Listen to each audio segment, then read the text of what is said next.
Ablam orada mı söyle?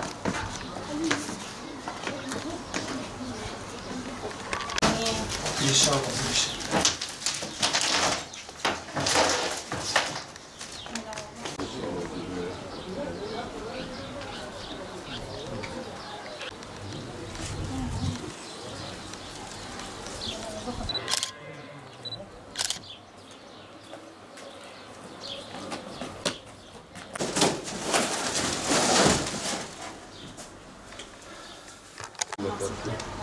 Bana yardımcı. Bana yardımcı. Allah diye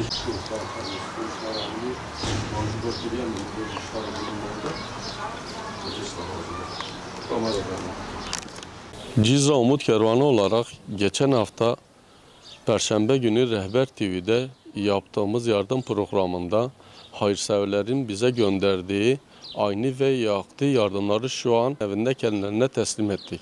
Bu vesileyle bize yardımda bulunan hayırseverlerden Allah razı olsun. Mallarına ve ömürlerine kat kat bereket versin inşallah.